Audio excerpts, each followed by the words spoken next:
profesor en la Facultad de Ciencias Exactas y Naturales de esta universidad, ¿sí? Los 3 abarcan distintas áreas temáticas que fueron abordadas en las tesis y queremos resaltar la rigurosidad que han tenido a lo largo del proceso de evaluación de la tesis hasta ahora. Y muchas gracias a los 3 por su tiempo y compromiso en nombre de la escuela. Les comento brevemente la dinámica de la defensa. Inicialmente Juan va a realizar una presentación y luego tendrá lugar un intercambio de preguntas entre él y el jurado. Los restantes asistentes a la reunión no tenemos voz durante ninguna de estas etapas. Luego del intercambio de preguntas y comentarios entre el jurado y el tesista, le vamos a dar la palabra a la directora y posteriormente el tesista y el comité se retiran de la reunión, digamos, del MIT, y tendrá lugar la elaboración del dictamen por parte del jurado. ¿Sí? Aquí reunidos se encuentra también Carolina Espinosa, del área administrativa del EPG, y Gustavo Marcechó, del área técnica.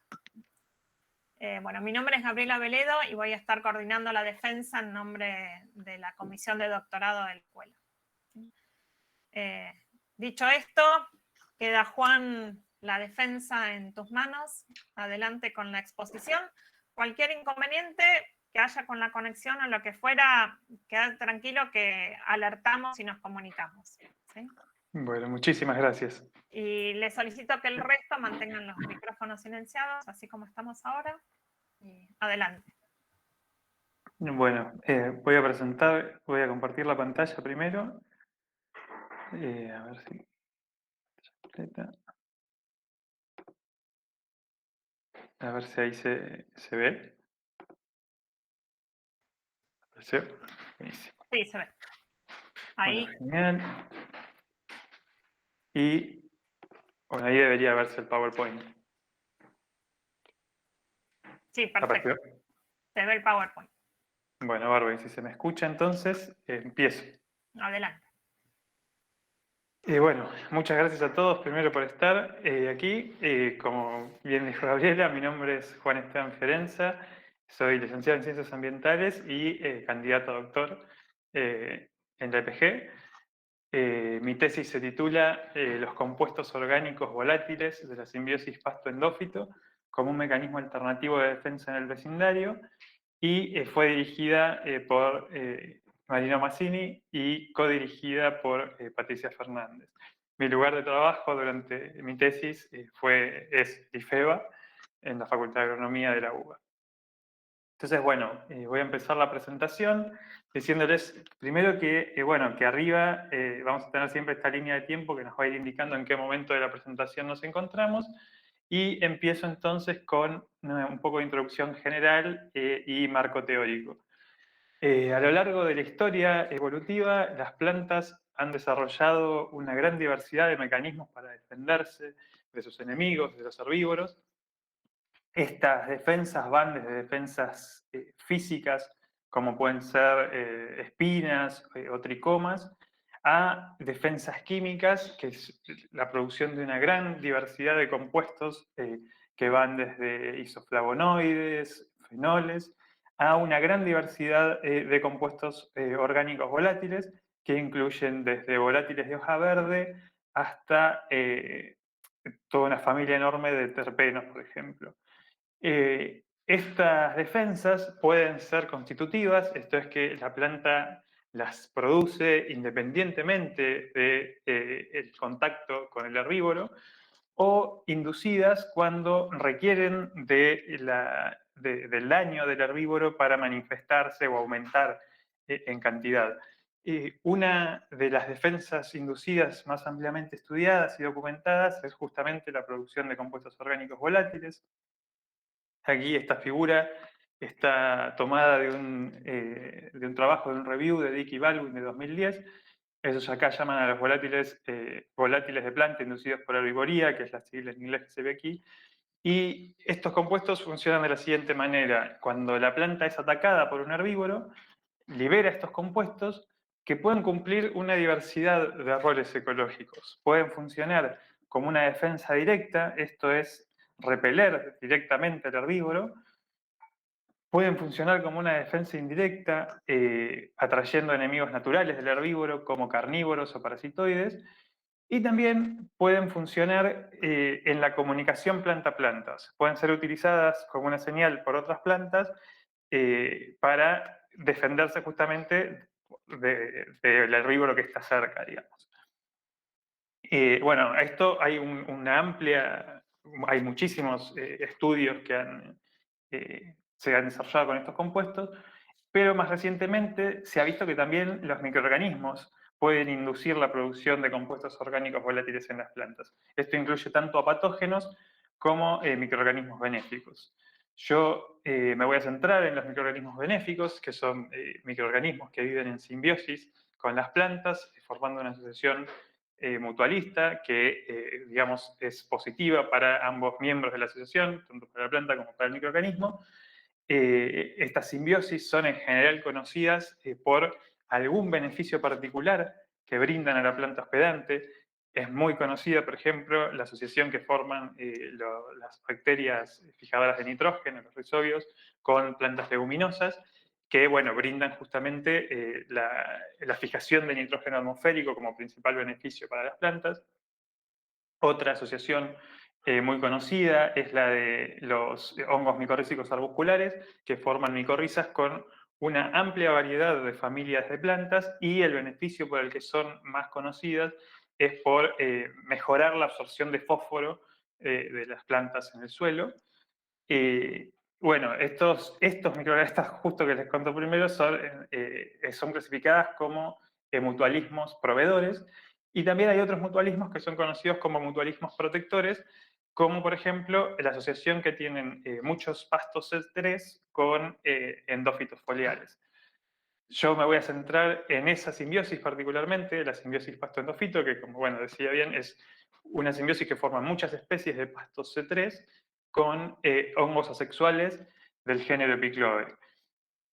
Estos hongos tienen la particularidad de que producen en la planta una infección asintomática. Uno no puede distinguir a simple vista una planta infectada de una que no lo está con el hongo. En esta simbiosis, la planta le provee al hongo carbohidratos y su único medio de dispersión, porque estos hongos tienen transmisión vertical, esto es que solamente se reproducen a través de la progenie de la planta. Entonces, estos en los que yo estoy interesado particularmente, ¿no? Que entonces tienen una intimidad muy grande en la simbiosis, ya que el éxito ecológico del hongo de alguna forma depende del de la planta, que la planta deje su progenie, ya que no se pueden transmitir horizontalmente por reproducción sexual. Y bueno, y este mutualismo es considerado un mutualismo protector, ya que a cambio de esto, el hongo lo que le brinda a la planta es la producción de compuestos bioactivos. Los más estudiados son los alcaloides fúngicos que producen estos hongos. Estos también son una amplia diversidad de compuestos que van desde alcaloides de tipo ergot, por ejemplo, que son tóxicos contra mamíferos, y hasta otros tipos de alcaloides, como por ejemplo las lolinas, que son tóxicas contra insectos. ¿Qué alcaloides produce el hongo? Depende justamente de de qué asociación estemos mirando entre hongo y pasto. Algunos hongos producen varios de estos alcaloides, mientras que otros solo producen algunos. Sin embargo, bueno, la presencia de los hongos en las plantas obviamente no produce solo esto, sino que puede alterar hasta en un 30% la expresión de genes en las plantas. Esto es tanto en el metabolismo primario como secundario, cuando se hacen estudios de metabolomica. Entonces, bueno, o sea, hay muchas cosas que cambian en la planta por la presencia de los microorganismos en ellas. Cuando hablamos de lo que pasa con los alcaloides y la protección que brindan a las plantas a lo largo de su ciclo de vida, vemos que la protección no es constante. Esta figura está tomada de un trabajo de Fuchs y colaboradores de 2017. Aquí lo que vemos, si nos concentramos en el panel A, en el eje X tenemos el tiempo en meses, y en el eje Y tenemos la concentración de ADN fúngico como un proxy de la concentración de biomasa fúngica por unidad de biomasa vegetal. y vemos que esta tiene un ciclo a lo largo del año que en los comienzos, digamos, es relativamente baja, y a medida que la planta madura y llega a la etapa reproductiva con las semillas llenas, tiene un máximo. Después, cuando la planta libera las semillas, esta concentración se reduce, y bueno, en este caso particular está estudiando una planta que es perenne, entonces tiene este ciclo de 3 años, pero bueno, si uno mirase con una planta anual, este ciclo ocurriría una sola vez, ¿verdad? Y bueno, y lo que vemos en el panel B es, por ejemplo, la producción de un alcaloide, ergot, la ergovalina, que es tóxica contra los mamíferos. Lo que se ve en esta línea punteada es el umbral de bioactividad de ese alcaloide. Y vemos que efectivamente, aquí nuevamente, bueno, en el X el tiempo y en el Y la concentración de este alcaloide, y vemos que hay muchos momentos del ciclo de vida de las plantas en los cuales no está protegida por el alcaloide. Si vemos lo que ocurre con la peramina, por ejemplo, que es otro alcaloide, que este es tóxico contra insectos, vemos que efectivamente, bueno, estaría protegiendo a la planta en los picos. Algo que no dije es que es interesante que esta concentración de DNA fúngico es copiada por la concentración de alcaloides. O sea, hay una correlación entre la biomasa fúngica y la concentración de alcaloides. Y vemos que, bueno, que efectivamente hay momentos en los cuales la planta no se encuentra protegida por este alcaloide. Un poco esto y los resultados de un metaanálisis realizados por Barton y Korycheva en 2010, que estudiaron en general cómo es la importancia relativa de las defensas químicas constitutivas y las defensas químicas inducidas en la contribución, digamos, a las defensas de las plantas a lo largo de su ciclo de vida, y ellos encontraron que para plantas herbáceas las defensas químicas constitutivas iban aumentando en importancia relativa a medida que las plantas maduraban, mientras que las defensas inducidas químicas disminuían en importancia. Todo esto nos llevó a hipotetizar esta idea de que si uno considera al alcaloide como una defensa química constitutiva, porque el hongo, digamos, lo está produciendo independientemente de lo que le esté pasando a la planta, y que el alcaloide justamente no estaría protegiendo a la planta en las etapas tempranas de su ciclo de vida, uno podría pensar que la presencia del hongo endófito en la planta podría estar brindando una defensa química inducida en esas etapas tempranas del ciclo de vida de las plantas. Eh, entonces, bueno, todo esto nos llevó a plantear este objetivo de hipótesis general de mi tesis. El objetivo general es evaluar el impacto de la presencia de endófitos asexuales sobre la composición y la cantidad de compuestos orgánicos volátiles en parches de vegetación dominados por una gramínea hospedante a lo largo de su ciclo de vida y dilucidar cuál es el papel de estos cambios químicos en la interacción entre las plantas y los herbívoros. La hipótesis general con la que trabajé es que la simbiosis induce la producción de compuestos alternativos a los alcaloides relacionados con las defensas, sobre todo en las etapas tempranas del ciclo de vida de las plantas, y que estos confieren protección tanto al hospedante como a plantas vecinas no simbióticas. En particular, como modelo de estudio, yo trabajé con la simbiosis entre el raigras anual, el Oleum multiflorum y el endófito Epicloe occultans. Esta simbiosis tiene algunas particularidades. Una es que es justamente una planta anual, entonces podemos ver todo este ciclo en un año. Y otra es que este hongo, perdón, el Picloe occultans, no produce alcaloides tóxicos para el ganado, solamente produce lolinas, que son alcaloides que son tóxicos contra insectos. Como modelo de herbívoro, trabajé con hormigas cortadoras de hoja, particularmente con la especie Acromyrmex ambiguus. Estas hormigas tienen una particularidad, también tienen una biología muy particular, ya que si bien son herbívoros que tienen un comportamiento de forrajeo generalista, cortan aproximadamente un 60% de las especies vegetales con las que se encuentran, eh, en realidad ellas no se alimentan directamente de esas hojas que cortan, sino que tienen una simbiosis obligada con un hongo, Leucoagaricus gonchilophorus, que cultivan en sus jardines subterráneos, y en realidad las hormigas con las hojas lo que hacen es alimentar a este hongo, y posteriormente alimentarse de unas estructuras que produce este hongo que se llaman goniglidias, que son esta suerte de hifas engrosadas que se ven aquí en la lupa. No, al microscopio creo que lo hiciste. Y bueno, una particularidad también que tienen estos herbívoros es que se ha visto que justamente como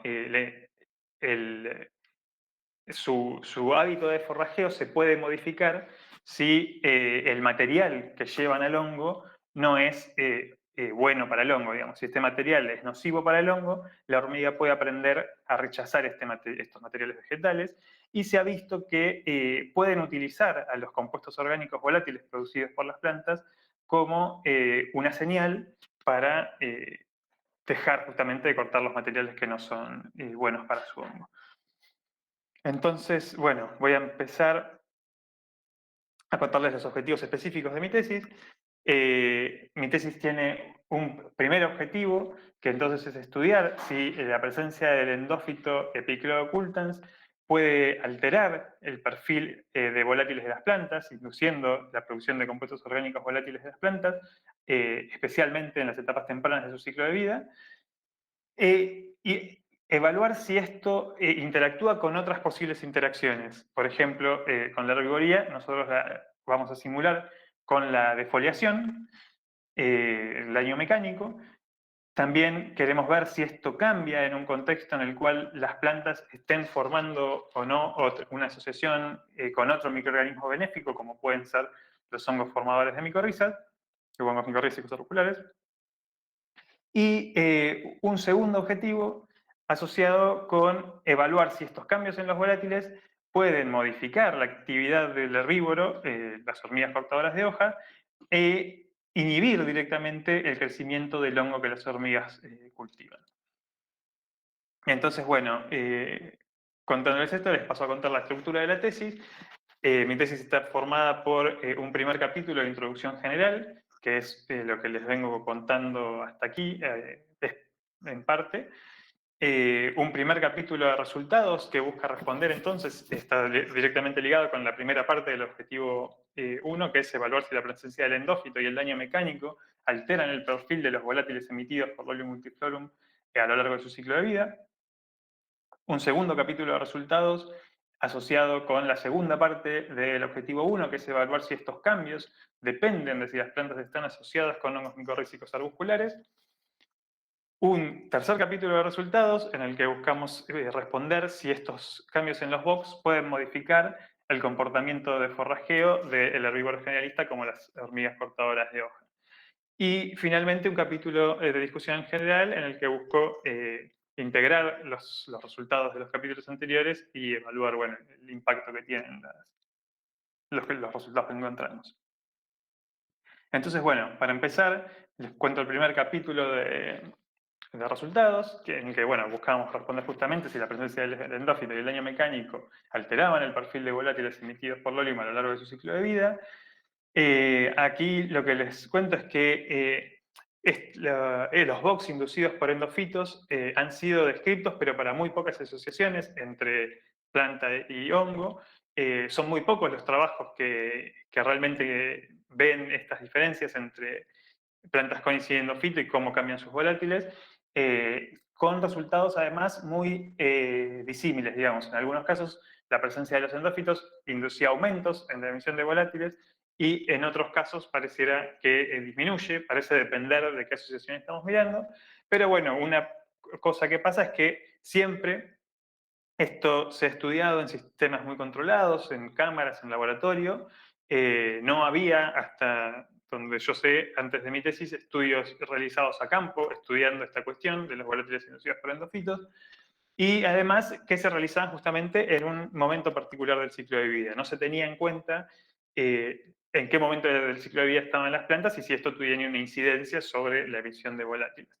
Entonces, bueno, un poco para llenar ese vacío, yo diseñé este experimento en el cual, en el campo experimental del IFEBA, sembramos parcelas de 1 metro por 1 metro, separadas por pasillos de 30 centímetros que manteníamos sin vegetación. Cada una de estas parcelas sembramos semillas con alta frecuencia de infección con el endófito epiclooccultans, que llamamos EMAS, o con baja frecuencia de infección con el endófito epiclooccultans, que llamamos E-. Cada una de estas parcelas, a su vez, fue subdividida y en la mitad aplicamos daño mecánico con tijeras de podar. Esto lo realizamos en 4 momentos del ciclo de vida de las plantas: cuando están en plántulas, vegetativo, reproductivo y muerto en pie. Y en cada uno de esos momentos hicimos la medición de volátiles. ¿Cómo lo hicimos? Lo que hicimos fue embolsar 50 macollos de las plantas de raygas en estas bolsas de horno. Por estas bolsas de horno agregábamos con una bomba aire filtrado con carbón activado. El aire ingresaba a una tasa de medio litro por minuto y era recolectado en la otra punta con una manguera que iba a la misma bomba, pero pasaba previamente por un filtro específico para volátiles con el absorbente HISEP, que posteriormente era eluido en el laboratorio con un solvente y lo analizamos en un cromatógrafo gaseoso acoplado a un espectrómetro de masas para identificar y cuantificar los compuestos. Los resultados que obtuve fueron los siguientes. Entonces, evalué estos factores: la infección con el endófito, el daño y la fase fenológica en la que se encontraban las plantas. No encontré efectos interactivos entre estos factores, pero sí encontré un efecto significativo simple de la infección con el endófito, que es la que vemos en la figura del panel A. En el panel A tenemos en el eje X en negro las plantas E+ y en blanco las plantas E-. En el eje Y, en los 3 paneles, está la emisión de volátiles. Y lo que vemos es que las plantas con endófito emitieron aproximadamente el doble que las plantas sin endófito o con baja frecuencia de infección con endófito. En el panel B vemos lo que ocurrió con el daño. Vemos que aquí tenemos en rayado a las dañadas y en liso a las no dañadas, y las plantas dañadas emitieron aproximadamente el doble de Vox que las no dañadas. Cuando vemos lo que ocurrió con las fases fenológicas, si bien no encontramos una diferencia significativa, sí vemos una tendencia a que parecería decrecer la emisión de volátiles a lo largo del ciclo de vida de las plantas, y de hecho no está en este análisis el muerto en pie, porque justamente no encontramos ningún volátil en esa etapa del ciclo de vida de las plantas. Estos volátiles totales estaban constituidos por 6 compuestos que pudimos identificar y cuantificar. El más importante de ellos era el volátil de hoja verde Z3-hexadenilacetato, que aparecía en un 80% aproximadamente de las muestras y en promedio significando un 90% del área total de los cromatogramas. Este compuesto, bueno, como les digo, es un volátil de hoja verde, y bueno, cuando miramos lo que pasaba en particular con él, encontramos un efecto significativo de la interacción entre la infección con el endófito y el estadio fenológico en el que se encontraban las plantas. Lo que vemos en esta figura es, nuevamente, en el eje X el tiempo, que son los momentos del ciclo de vida de las plantas, ¿verdad? Y en el eje Y la emisión de Z3-hexadenilacetato. Lo que vemos es que para las plantas E- no cambia significativamente la emisión de volátiles a lo largo de su ciclo de vida, mientras que para las plantas E+ hay una inducción en las etapas tempranas del ciclo de vida y la emisión de este compuesto disminuye a medida que la planta envejece. Esto nos hizo recordar bastante a la figura a este eje, digamos, de la figura de Bartóny-Korycheva, en el cual se ve que esta defensa inducida química podría reducirse en importancia a lo largo del ciclo de vida de las plantas. El Z3-hexadenilacetato es un compuesto que ha sido documentado como un compuesto que participa de la comunicación planta-planta. Se ha visto, por ejemplo, primero que otros cereales emiten Z3-hexadenilacetato. Se ha estudiado esto con avena, cebada, arroz, que tienen emisiones similares a las de este pasto C3 también. Y lo que se ha visto en maíz, por ejemplo, es que plantas que son rociadas con este compuesto tienen aumentos en la concentración de ácido jasmónico y de la expresión de genes de defensa relacionados con esa vía. O sea que podría inducir un priming de defensas en las plantas vecinas. Esto está documentado. Entonces, bueno, en conclusión de este primer capítulo de resultados, nosotros encontramos que la presencia del endófito induce un aumento en la emisión de volátiles de las plantas, que este aumento no interactúa con, esta inducción no interactúa con el daño mecánico, al menos con el nivel que nosotros utilizamos, y que la emisión de Z3-hexenilacetato, el compuesto más importante de este perfil de volátiles, disminuye a lo largo del ciclo de vida de las plantas. Entonces, bueno, ahora paso al siguiente capítulo de resultados, en el cual buscábamos responder si estos cambios en los volátiles inducidos por los endófitos dependen de si las plantas están asociadas con hongos micorrízicos arbusculares o no. Algo que no dije previamente es que cuando antes veíamos esto de que los volátiles podían ser inducidos por microorganismos, hay estudios que muestran que efectivamente los hongos micorrízicos arbusculares pueden inducir cambios en los volátiles de las plantas, particularmente justamente con el Z3-hexenilacetato.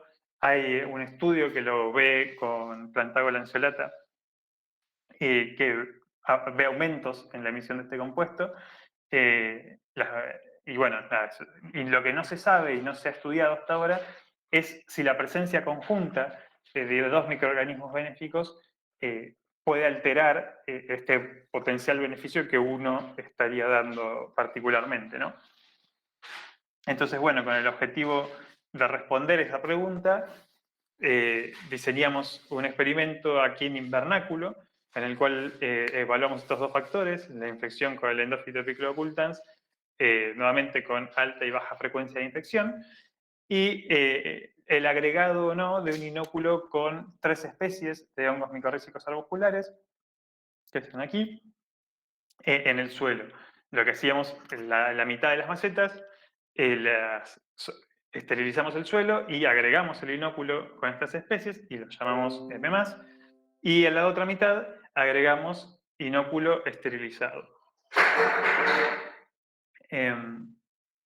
Posteriormente, cuando las plantas estaban en estado vegetativo, agarramos y embolsamos nuevamente, aquí no 50 macollos, sino la totalidad de la maceta, y repetimos el sistema de muestreo de colección y análisis de volátiles del experimento anterior. Y bueno, lo que obtuvimos aquí fue lo siguiente. En esta figura se ve en el eje X, tenemos en la izquierda a las macetas M- y a la derecha las macetas M+. En negro las que tienen endofito, en blanco las que tienen baja frecuencia de infección con el endofito. Y en el eje Y acá empiezo por los volátiles totales. Lo que encontramos es un efecto significativo de la interacción de estos factores y que nos mostró que algo que nos sorprendió mucho, que es que se ve un aumento significativo de la emisión de volátiles totales cuando las plantas tienen el endofito, pero solamente en la situación en la cual las plantas están asociadas con hongos micorrízicos arbusculares. Cuando las plantas no estaban asociadas con hongos micorrízicos arbusculares, no se ven diferencias significativas en la emisión de VOX totales. En este ensayo encontramos un total de 8 compuestos, es una condición un poco más controlada, ¿no? El compuesto más constante y abundante nuevamente fue el Z3-hexenilacetato, que apareció en un 70% de las muestras. Cuando miramos lo que pasa con él, acá nuevamente se repiten los mismos colores y distribución de las barras, y vemos efectivamente un efecto significativo también de la interacción, mostrando el mismo patrón. Solamente hay cambios significativos en la emisión de este compuesto cuando las plantas estaban asociadas con hongos micorrízicos arbusculares. Aquí prácticamente triplica la emisión de las menos. Cuando no estaban asociadas con hongos micorrízicos arbusculares, no. Y otro compuesto que encontramos en este ensayo que quisimos, nos interesó estudiar, es el betoximeno, que es un compuesto relacionado con las defensas de las plantas. Y bueno, aquí si bien no encontramos un efecto significativo, sí podemos decir marginalmente significativo de la interacción, pero que bueno, que estaría copiando el patrón, aunque no sea significativa la diferencia. Algo igual que sí resalto es que si uno mira el eje Y de estas figuras, ve que la diferencia en la emisión es enorme, prácticamente hay un orden de magnitud de diferencia en la emisión de Z3-hexaenilacetato respecto a la del beta-oximeno. Bueno, estos compuestos y estos resultados que hemos encontrado hasta aquí, esto incluye también a los del capítulo anterior, en particular para la simbiosis entre el Lolium multiflorum y Epicleo occultans, pueden explicar algunos resultados que se observaron en otros estudios.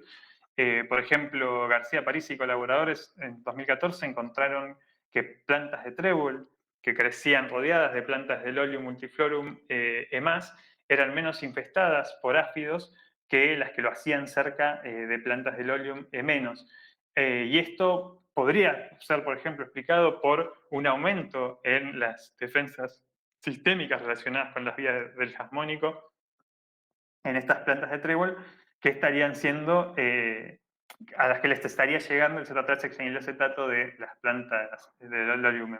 Por supuesto que esto habría que probarlo, pero es un experimento interesante.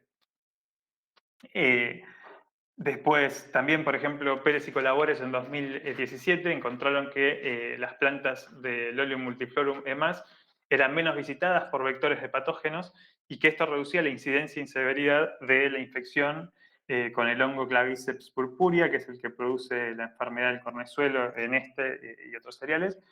Y bueno, esto también es algo que podría ser explicado por estos cambios en los volátiles y que por supuesto que ninguno de estos dos resultados es fácilmente explicable por la presencia de alcaloides fúngicos en las plantas. Bueno, entonces como resultado, como conclusión un poco de este capítulo, encontramos que la simbiosis con el endófito indujo el aumento de la emisión de Vox solamente cuando las plantas del Lolium estaban asociadas con hongos micorrízicos arbusculares. Esto fue explicado en distinta medida por los cambios en el volátil de hoja verde de Z3-hexaenilacetato y por el monoterpeno beta-oximeno, dos compuestos que están relacionados con las defensas de las plantas. Y bueno, pensamos que estos resultados deben ser considerados cuando se estudia la interacción de las plantas con sus enemigos naturales o los beneficios que los simbiontes brindan al hospedante en diferentes contextos. Aquí algo que yo pienso es que si justamente uno piensa en un contexto de, por ejemplo, en una pastura en la que pueden convivir estas plantas, trébol y Lolium, y Lolium estaría potencialmente brindando este beneficio de protección por asociación a las plantas de trébol, que sean menos comidas por insectos, menos dañadas por insectos. Y bueno, y esto en un contexto en el cual hay varias prácticas de manejo agrícolas que se ha probado, que están reduciendo la cantidad de esporas de micorrizas en los suelos, entonces de propágulos de micorrizas en los suelos, es interesante este resultado, me parece que es muy relevante que este potencial beneficio que brindan los endófitos desaparecería en un contexto sin o con menos micorrizas en el suelo. Entonces, bueno, paso a contar el último capítulo de resultados que buscábamos responder si estos cambios en los volátiles inducidos por el endófito podían modificar el comportamiento de forrajeo de las hormigas cortadoras de hojas. Aquí, como modo de introducción de este capítulo, bueno, sabemos entonces que esta simbiosis produce, no es dañina para los mamíferos, sí produce compuestos que pueden ser tóxicos contra insectos, pero bueno, es muy poco lo que se sabe respecto a la relación de esta simbiosis con la de las hormigas cortadoras de hojas. Sí hay algunos trabajos que evalúan cómo la presencia de endófitos foliares pueden afectar el comportamiento de forrajeo de las hormigas, pero realizados con endófitos de dicotiledonias. Estos endófitos tienen transmisión horizontal, por lo cual su éxito ecológico está mucho menos vinculado con el éxito de las plantas. Por eso nos parece interesante ver qué pasaba con esta, ¿no? Con esta simbiosis que están tan íntimamente ligadas a los dos organismos. Son muy pocos los trabajos, de hecho, hasta donde yo sé, solamente 2 trabajos evalúan los efectos de esta simbiosis sobre las hormigas cortadoras de hoja. En estos trabajos no se han, si bien se evaluó la preferencia de las hormigas por las plantas con y sin endofito, en ninguno de los dos encontraron un efecto de que las hormigas prefieran a las plantas sin endofito, por ejemplo, por sobre las que tienen endofito, pero porque no se tuvo en cuenta este comportamiento que mencionaba antes de rechazo demorado que tienen las hormigas, que pueden justamente aprender a rechazar un material vegetal. Entonces, bueno, yo pienso que eso es lo que podía ocurrir aquí, que las hormigas al comienzo, desde lo mismo, una planta con endofito, las corten por igual, pero que en la medida en la cual vean que este material interactúa con el hongo que ellas cultivan, puedan aprender a rechazarlo. Ya trabajamos en este capítulo con dos hipótesis. La primera es esta, que las hormigas cortadoras aprenden a rechazar las plantas con endofito, para lo cual predecíamos entonces que si yo en un día les doy a las hormigas a elegir, no van a tener preferencia, pero en la medida en la que pasen los días y están expuestas a este material, las hormigas iban a empezar a preferir a las plantas E- y a rechazar a las plantas E+. La segunda hipótesis con la que trabajamos en este capítulo es que el Z3-hexenilacetato inducido por el endófito puede afectar directamente el crecimiento del hongo simbiótico de las hormigas. Esto es porque este compuesto se ha visto que tiene algunas propiedades antifúngicas. No sé, por supuesto no se había evaluado con este hongo, pero sí con patógenos, con Fusarium, por ejemplo, hay ensayos que muestran que puede llegar a inhibir el crecimiento de ese hongo. Entonces, bueno, para responder a estas preguntas diseñamos dos experimentos. El primero, evaluamos justamente por 5 días consecutivos, les ofrecimos a las hormigas macetas con semillas sembradas con semillas con alta y baja frecuencia de infección con el endófito. Cada día las hormigas eran libres durante 9 horas de forrajear estas plantas y bueno, al final del día removía el puente y a las hormigas de esta caja contaba la cantidad de macollos, la proporción de macollos dañados en cada una de las macetas. Esa era la variable de respuesta que medíamos. Esto lo realizamos con 5 hormigueros. Y el otro experimento relacionado con la segunda hipótesis fue sembrar directamente en placas de Petri el hongo que las hormigas cultivan y agregar sobre un papel de aluminio para impedir el contacto del volátil con el medio de cultivo, agregar un papel de filtro de celulosa embebido con el volátil que producen las plantas con endofitos, Z3-hexenilacetato, diluido en aceite mineral. Como control, solamente aceite mineral, y evaluar el área, el crecimiento del halo del hongo a lo largo de 6 semanas y ver si había alguna diferencia. Entonces, bueno, resultado del primer experimento, lo que encontramos en esta figura se ve el tiempo en el eje X en días y en el eje Y la proporción de macollos dañados. Encontramos un efecto significativo de la interacción entre la infección con el endófito y el tiempo. Lo que vemos es que las plantas no cambia la preferencia a lo largo del periodo evaluado, pero para las plantas E+, vemos que se reduce prácticamente a la mitad la proporción de macollos dañados en las macetas en la medida que pasó el tiempo. Esto justamente, bueno, es evidencia de este rechazo demorado. Y bueno, y acá es donde pensamos que podría haber también un efecto de los volátiles siendo utilizados como una señal para las hormigas para identificar la presencia del endófito en las plantas. Entonces, bueno, cuando miramos qué pasa con este volátil directamente sobre el crecimiento del hongo de las hormigas, no encontramos un efecto significativo ni de la interacción ni del tratamiento para el área total. Sí encontramos un efecto del tiempo, pero bueno, no es relevante, es simplemente que el hongo creció en las dos condiciones. Pero bueno, lo que se nos ocurrió fue evaluar qué pasaba cuando nosotros separábamos el área total de crecimiento en dos áreas, en un área proximal a la fuente de emisión del volátil y en un área distal a la fuente de emisión del volátil. Y aquí lo que encontramos fue lo siguiente, ahí sí encontramos un efecto significativo de la interacción entre el tratamiento, el tiempo y la ubicación. Para el lado proximal a la fuente de emisión no vemos diferencias, pero en el área distal sí vemos diferencias significativas y que lo que encontramos es que en las placas con Z3-hexenilacetato el hongo creció más hacia el lado distal que en las control. Este resultado nos sorprendió, o sea, es una respuesta de que el hongo responde a este volátil, pero bueno, que claramente no es una inhibición. Sí pensamos que quizás puede ser que quizás la haya habido al comienzo y esto explique un poco esta forma, pero que bueno, nosotros directamente agregábamos el volátil una vez y después cerrábamos la placa y así estuvo durante 6 semanas, entonces quizás tuvo un efecto al comienzo, pero bueno, después en el tiempo se diluyó y habría que ver, digamos. Creo que esto es una pista para seguir trabajando en esta dirección y evaluar de otra manera esto. Entonces, bueno, en conclusión, la preferencia de forrajeo de las hormigas depende de la presencia del endófito en la planta hospedante y de la experiencia de forrajeo de la colonia. Y el Z3-hexenilacetato inducido por el endófito puede ser una señal que medie la interacción entre el hongo de las hormigas y los pastos.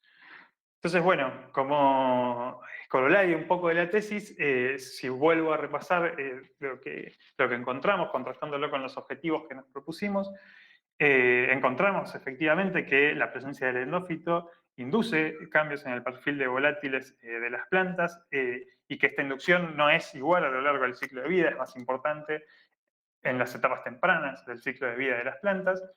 Esta inducción no interactuó con el daño, por lo menos con el daño mecánico, la defoliación en el nivel que nosotros utilizamos. Habría que ver qué pasa si uno lo evalúa en conjunto con la presencia de un herbívoro y el daño que produce un herbívoro.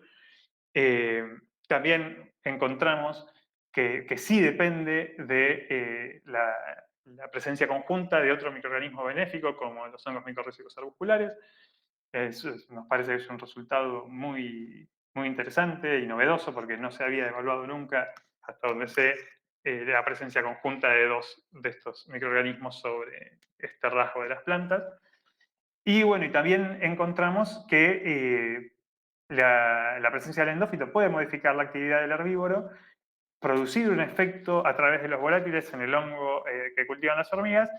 Queda por evaluar si efectivamente los volátiles son la señal que las hormigas usan para detectar la presencia del hongo en la planta y bueno, entonces si son realmente el mecanismo por el cual las hormigas eligen a una u a otra, ¿no?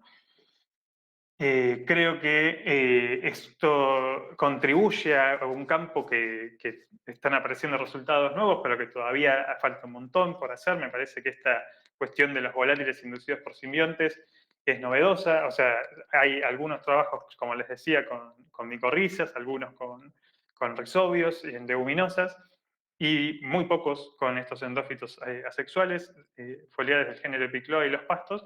Pero bueno, se ve que me parece que hay mucho por hacer aquí y en evaluar también qué efectos tienen estos volátiles sobre otros miembros de la comunidad, como decía, como otras plantas o patógenos o herbívoros, enemigos naturales de los herbívoros. Me parece que hay mucho por hacer aquí.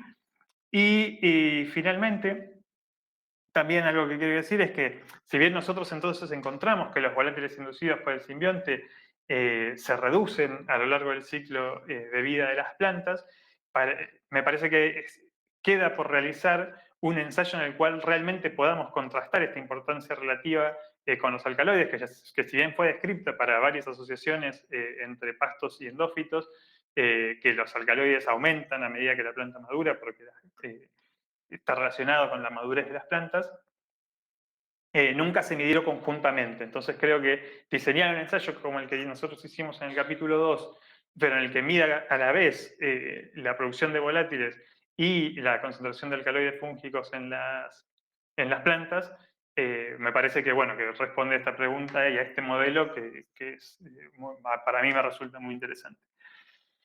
Entonces, bueno, para terminar, quería hacer los agradecimientos formales a la agencia FONSIT, que financió la primera parte de mi beca, y a UBASIT, que financió, es la segunda beca que tuve.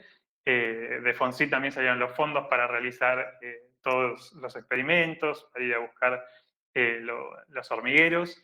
Ahí también el agradecimiento a INTA Delta, que es de donde sacamos las colonias de hormigas, Delta en Campana.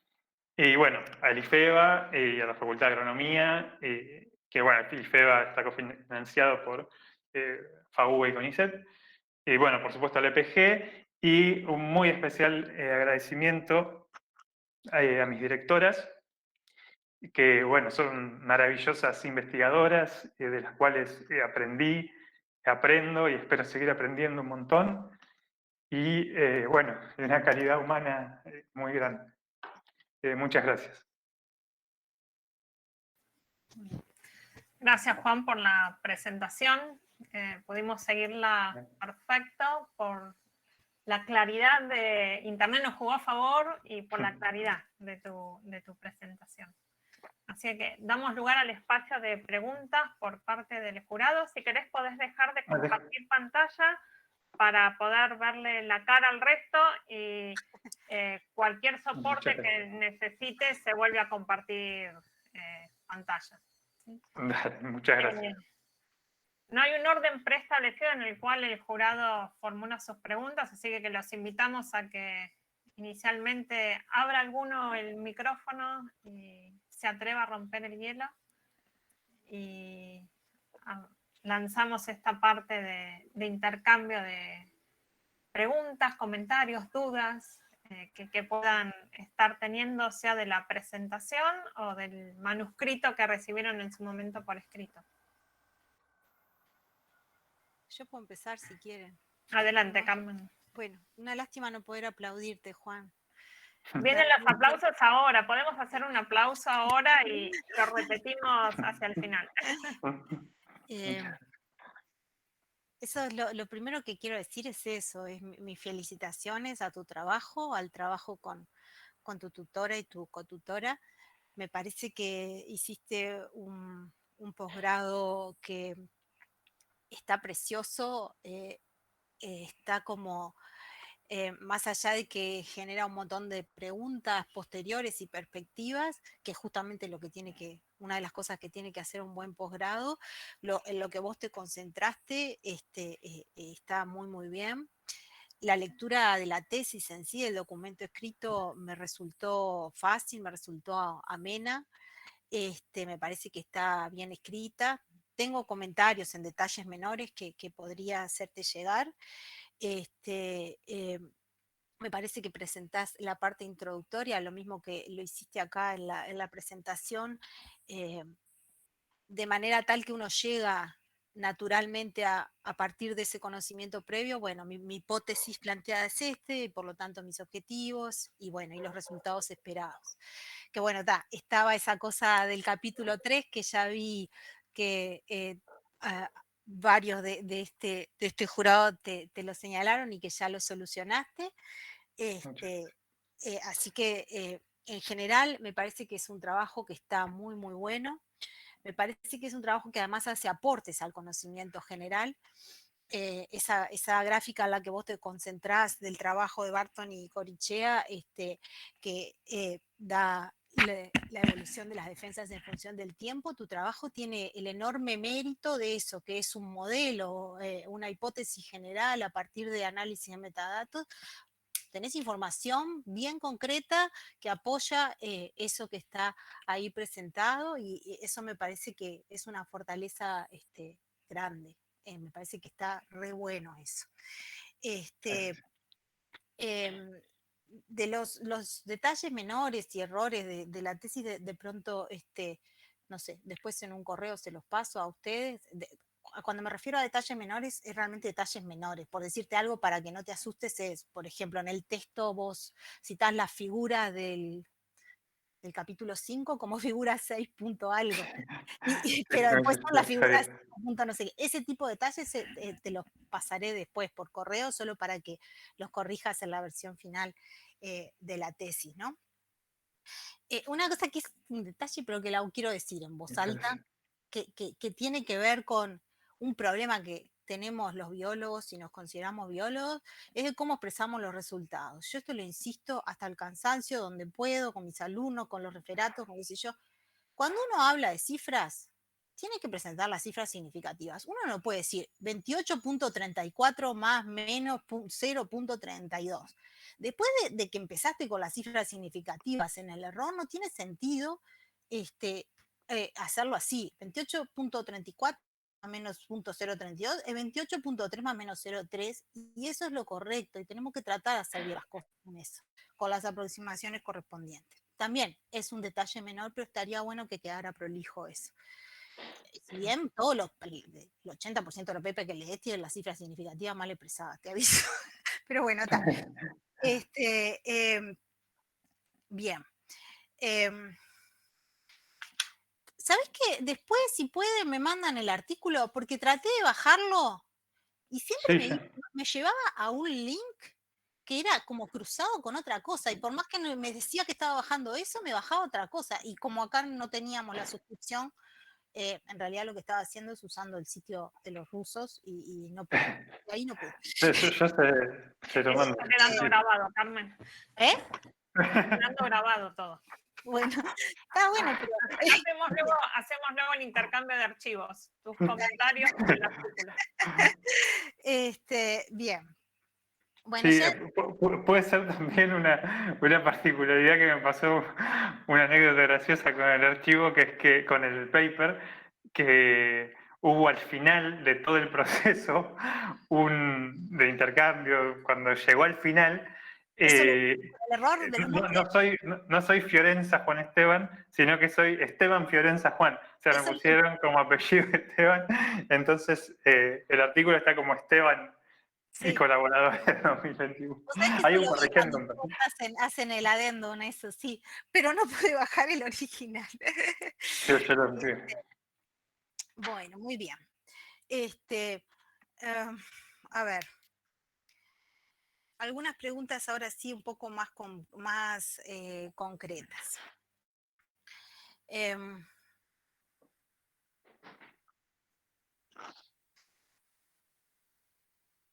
Cuando vos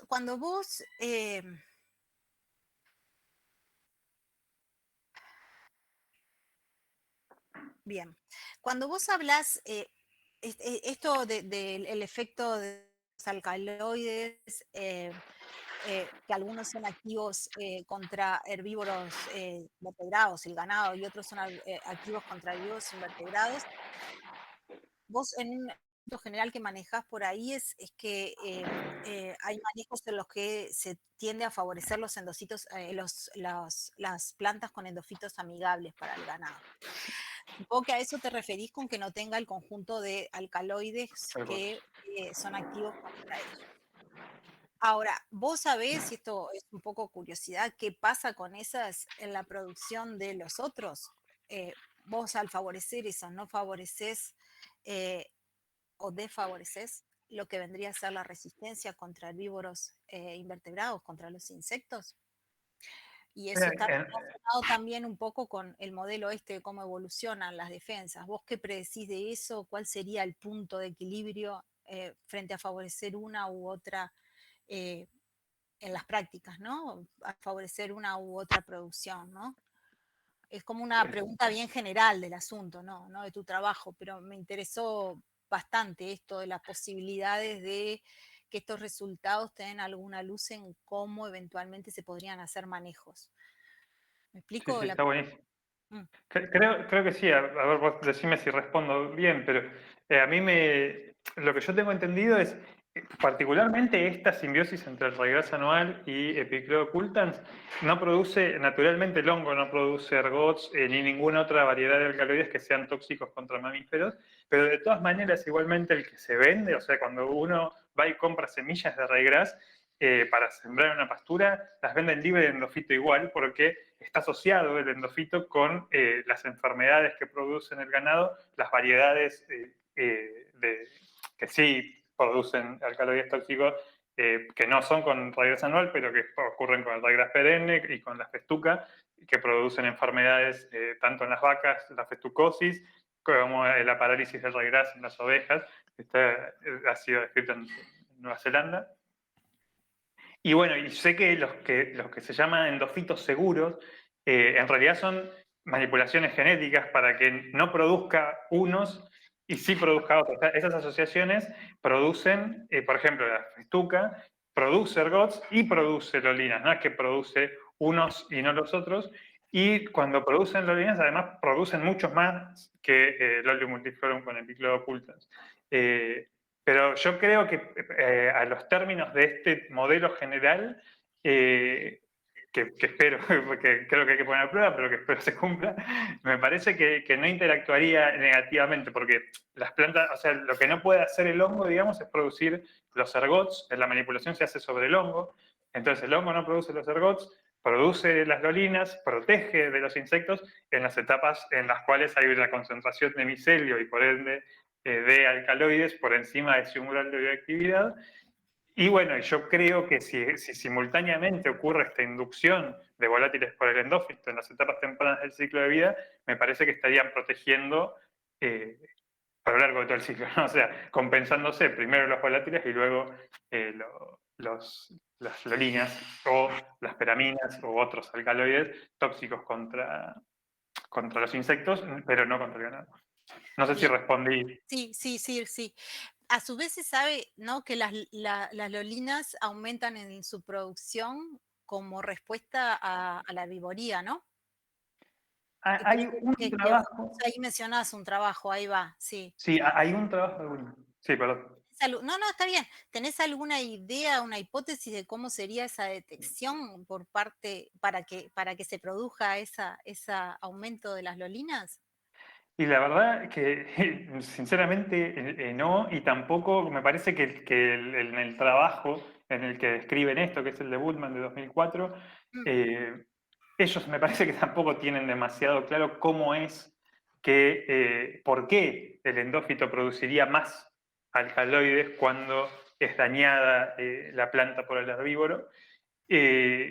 Hacen ahí algo tienen alguna hipótesis con el tema del nitrógeno, que miden bien, el nitrógeno disponible, pero la verdad que me parece que no está muy claro ese mecanismo y hasta donde yo sé tampoco se ha seguido estudiando mucho, pero es el único trabajo que reporta esta cuestión de una inducción, de alguna forma sería, de los alcaloides, que en ese caso pasarían a ser una respuesta también, una defensa inducida que podría aumentar frente al daño con el herbívoro.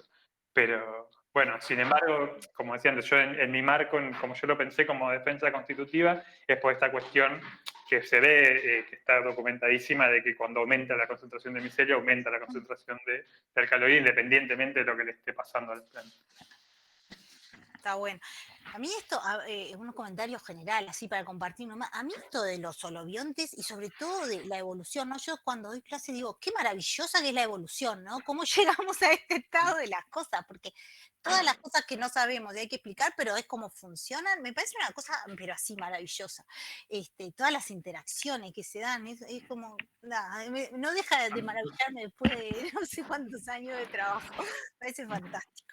Es súper interesante y que además, bueno, esto que yo creo que falta un montón de camino por recorrer, porque también estas interacciones entre los microorganismos, o sea, que esa es otra cosa nueva, digamos, uno se dice, el hongo este hace esto, y no hace eso solo, hace un montón de cosas, tanto las micorrizas como los endofitos, se ha visto que modifican hasta en 30-45% la expresión de genes en la planta, que no solo metabolismo secundario, sino también metabolismo primario, o sea, realmente tiene un nivel de regulación muy interesante, muy importante.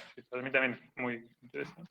Además, en la parte de volátiles, un poco que te hace temblar respecto a los resultados previos. No que estén mal, no que uno piense que están mal hechos los trabajos, pero si vos te pones a fijarte en volátiles, no importa de qué, de cualquier especie, y comparás trabajos, hay trabajos que reportan 10 compuestos, este otro 8 y uno es igual, este otro 20 y ninguno es igual.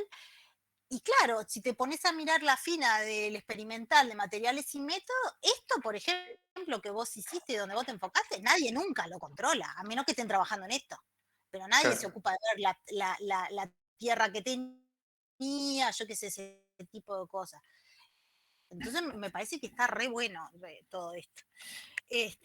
Muchas Vos gracias. pensás, otra pregunta también media general, vos pensás que además de los volátiles, podrían haber, bueno, un poco ya me lo dijiste recién en tu respuesta, podrían haber cambios en otro tipo de metabolitos, un poco de pasada ahí hablaste recién del metabolismo primario, el metabolismo secundario.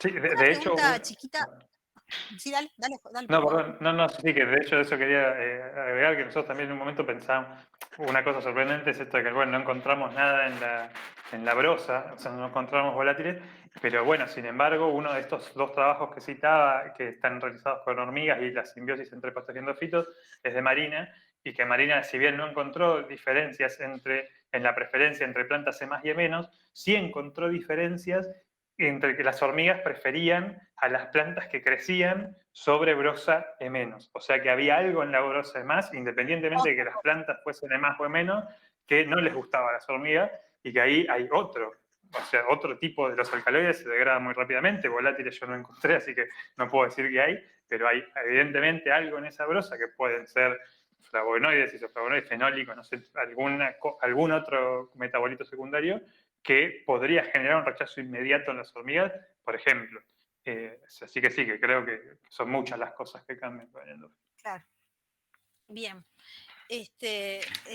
A ver, no, ya entrando a lo que es el capítulo 2, cuando hiciste el daño mecánico. Vos lo mencionabas por ahí, sin demasiado detalle, pero ya sabés que hay una diferencia grande en la respuesta de las plantas con daño mecánico versus daño de herbivoría, toda la existencia de inductores, la detección de distintos tipos de herbivoría. En forma general, ¿vos qué predecís si hubieras hecho un experimento similar, pero con daño controlado por un herbívoro, cualquiera, respecto a tus resultados? ¿Qué esperarías? Me- yo, para responder a esa pregunta puedo compartir de nuevo porque tengo una figura del metaanálisis, porque a nosotros fue algo que fue un dolor de cabeza al principio, cuando, sobre todo porque el volátil de hoja verde, el Z3-acetato y esa vía de la hidroxiperoxidasa está muy relacionada con el daño mecánico y nos sorprendió mucho no encontrar ni un efecto interactivo ni un efecto simple. Pero bueno, después esto que les quiero mostrar nos tranquilizó bastante, que es un metaanálisis, es una figura tomada de un metaanálisis de AMEI y colaboradores de 2017, que acá yo lo tenía como ad hoc en la presentación. Ellos, que esto nos sorprendió mucho también, no sé si ahí se ve, Sí. esto es un metaanálisis con daños producidos, o sea, estos son es de effect size, de daño por insectos, mecánico, que es el wounding, y hongos. Y fíjense, para todos se encuentran diferencias significativas, y me sorprendió mucho esto, o sea, el tamaño del efecto de la inducción de volátiles de hoja verde, porque todo este trabajo está centrado en volátiles de hoja verde, es un review de volátiles de hoja verde, review y metaanálisis. Y ellos encuentran que la inducción es mucho más fuerte por hongos, estos casi son todos patógenos. Okay. Pero bueno, me pareció que el daño, digamos, no separa ahí a los patógenos por biótrofos y necrótrofos, pero digamos que el biótrofo podría ser una cosa similar a lo que hacen los endófitos o las micorrizas. Y bueno, nos pareció sorprendente esto, que el daño mecánico emitía más también que los insectos. Yo creo que por eso este volátil, los volátiles de hoja verde están relacionados en general con la vía del jasmónico. O sea, cuando aumenta la vía del jasmónico en las plantas, aumenta la emisión de estos compuestos también. Y bueno, y el daño mecánico tiene esta cosa de que también es más inmediato. Si bien eso creo que pasa, o sea, me parece que lo que pasó es que es más fuerte el efecto de la inducción por el hongo. Yo no me animo a decir tampoco que el daño mecánico no implica nada, porque implica, y ahí está recontra documentado el aumento, pero creo que, bueno, en las condiciones en las que nosotros lo hicimos, quizás el daño no fue suficiente, es solo defoliación, o sea, por supuesto que es muy distinto a lo que hace un herbívoro.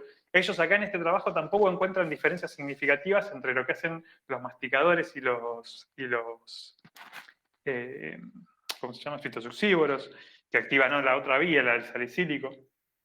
Ujú. Entonces, nada, me parece eso un poco, como que creo que lo que pasó es que encontramos la inducción más fuerte, y creo que tuvo que ver con que nosotros al trabajar a campo perdimos quizás un poco de sensibilidad, por eso encontramos 6 compuestos, que igual, ojo que no es tan poco, o sea, uno dice que poquito, pero el único trabajo que hay hecho de volátiles, no había con Lolium multiflorum y Epiclocultans, pero hay uno con Lolium perenne, y encuentran 8 volátiles, o sea, eso también al principio a nosotros nos frustró que encontrábamos poco y que prácticamente era todo este volátil de hoja verde. Y creo que, bueno, que lo que pasa un poco es esto, que es que lo que estamos encontrando que tiene ese menor nivel de detalle, que es lo que sacrificamos por el realismo de trabajar en campo y tratar de medir durante una hora, vemos esto, ¿no? Vemos que es la inducción fuerte, vemos como lo más grosero, lo más grueso que ocurre con esta liberación de volátiles y los cambios en estos volátiles, y que bueno, me parece que va por ahí.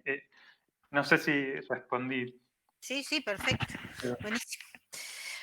Hablando de eso, de enganchando con lo que acabas de decir de los pocos volátiles que encontraste y qué sé yo, em, a mí me faltó en esta tesis, por lo menos en un apéndice o en algo, que vos mostraras una traza del GCMS que obtuviste para los volátiles de planta, para los blancos. Y entiendo que por haber trabajado por trabajar con volátiles todavía, entiendo que estas trazas son siempre súper ruidosas, son horribles. Vos decís, acá yo, ¿dónde está el pico? Porque hay 1000 picos que no te vas a hacer. Pero a mí, ¿sabes por qué me parece importante que vos lo pongas eso? Porque tu tesis, esperemos, la va a usar otro estudiante. Y el otro estudiante se va a desesperar igual que probablemente te desesperaste vos después de la primera corrida, sí se desesperaron tus tutores contigo. Pero tiene que ver que en esa maraña de cosas que es horrible, pues yo me la imagino lo que debe ser aquello, vos podés ver una diferencia entre los volátiles de tu planta con este tratamiento y el blanco. Y que son solo 6 y que además tenés que restarle lo que le dio el blanco, que también te da, y que es lógico que te dé el blanco, porque lo estás colectando ahí, Al lado, sí, y sí, por algo son volátiles aquellas cosas, ¿no? Son justamente para que se dispersen en el entorno. Pero para totalmente. mí falta eso, falta aunque sea una figura horrible, aunque sea ruidosa, me parece que es información importante, porque vos generaste además un montón de cosas. Esperemos que alguien siga trabajando en esto. Me Sí, parece a sí. mí, yo te diría que lo pongas. Sí, Además me nosotros. parece que la comunidad científica que trabaja en volátiles siempre hace eso. Y a mí me da una bronca, pero una bronca me da. Porque Sí, después es vas y te que. acercás, ves una charla y te acercás, pero algo sí, me da 800 pico, por eso no te lo mostré. Vamos arriba, si no da todo lo mismo. ¿Entendés Sí, lo que sí, te sí, digo? sí, sí, totalmente. Es que eso ocurre, nosotros de hecho, lo que nos pasó yo creo que quizás fue que también cuando publiqué ese capítulo, cuando pudimos mandar la tesis y publicar ese capítulo, yo adjunté una salida del cromatograma, tenía una figura que era una salida del cromatograma, y fue un bajón que uno de los revisores pensó que, o sea, los picos que salían ahí, que eran justamente impurezas del solvente, que quizás eran más altas que los otros 5 compuestos que no eran el Z3 y el acetato, y nos mató diciendo, pero ¿y esos compuestos estén ahí? Porque no sé qué sé yo, era ortocileno, paracileno, y me decía, no, ¿y cómo? ¿Y esos estás cuantificándolos como con volátiles de planta? Y yo dije, no, no, no, justamente no son, o sea, son impurezas del solvente o ruido ambiente, porque si no es como eso que me parece que pasa, que uno tendría que adjuntar el cromatograma del blanco y el cromatograma de la Sí, muestra, y todas esas diferencias, ¿no? Porque sí, es como decís vos, hay un montón de volátiles que aparecen en un cromatograma de una muestra particular, pero que uno después ve que lo tiene en blanco. Nosotros tuvimos como ese criterio también de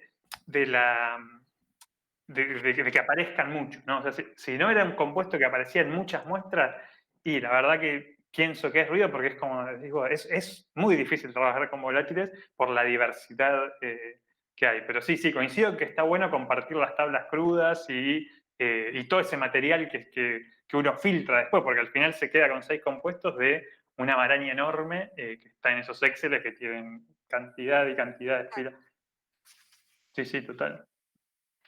Ya en la tesis, ¿no? En tu presentación, vos sabés que a mí en el capítulo 2 hubo 2 lugares donde fue el único lugar donde yo no terminé de entender yo sola en tu tesis. En el capítulo 2, en el cuadro 2.1, donde presentás los porcentajes de los compuestos, yo no Sí. entiendo qué es ese cuadro, porque yo diría, si son los porcentajes, las columnas no tienen que sumar 100.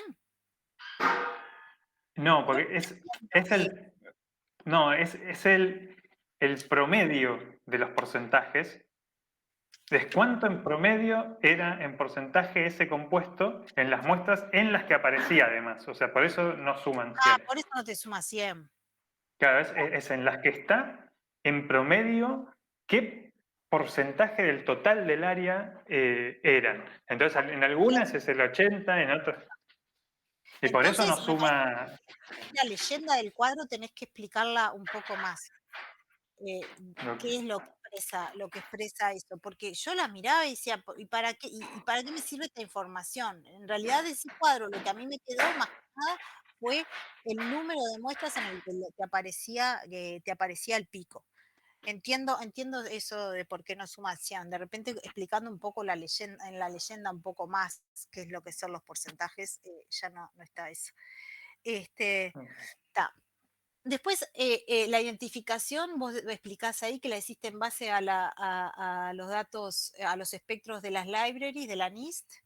Ujú. ¿No hicieron índice de retención, que es una cosa que se suele El tiempo de informar? retención. Sí, sí, también. O sea, los tiempos de retención los No, ponemos no ahí tiempo, una cosa que a lo mejor vos no sabés, que es índice de retención. El índice de retención es con un el COVAX. hacen eso. Sí, sí. ¿Lo hicieron? No, la verdad, o sea, para todos no los hicimos los COVAX porque no teníamos todos los compuestos en patrones. Sí, para el Z3 acetato, por supuesto, que es sobre el que más hacemos hincapié, pero los otros compuestos que aparecían no teníamos estándares para realizar los COVAX. Pero los podés realizar en base a tu pico en tu A los alcanos. cromatograma. Digo para el futuro, porque está más exacto informar índice de retención que tiempos de retención. Sí, sí, totalmente. Sí, para la identificación, sí, seguro. Bien. Y de este capítulo me quedó una pregunta grande que me gustaría que lucubraras algo, que es, vos elegís enfocarte en el 3-hexenilacetato, y el 3-hexenilacetato de hecho da cuenta de la mayoría del cambio de los volátiles, lo mismo que en el otro. Pero, ¿qué pensás de los otros compuestos y de la posibilidad de que haya interacciones entre los distintos compuestos en los volátiles con y sin, en las plantas con y sin hongo y todo eso? ¿Te podrías estar perdiendo, por ejemplo, sinergismos? Y es posible que sí. A mí me pasan dos cosas con esos otros compuestos. Una es que es algo que también Javier me observó en el capítulo 3, que son otros compuestos algunos, pero que yo ahí sí dejé un número que no aclaré en la leyenda que era y que tiene que ver con los quality, los match justamente del espectro de masas de lo que yo tenía en el cromatograma y lo que tiene la NIST. Entonces, ese porcentaje de superposición y como de alguna manera la calidad del match para estar tranquilo de que es ese compuesto, entre comillas, por la identificación por el masa, nos pasó eso, que con el Z3 acetato tenemos un match excelente de 98-99%. Con todos los demás, la verdad yo no me juego a decir que son esos compuestos, porque tienen match que van desde creo que el que mejor tiene 70 y pico, pero después los otros 50, 40. Entonces, yo a ir a nivel de que este compuesto es este otro compuesto que ha sido reportado en tal cosa, o sea, no me animo a eso como para discutir en términos así, ¿no? De que y este es el compuesto que está haciendo esto o aquello. Eso por un lado.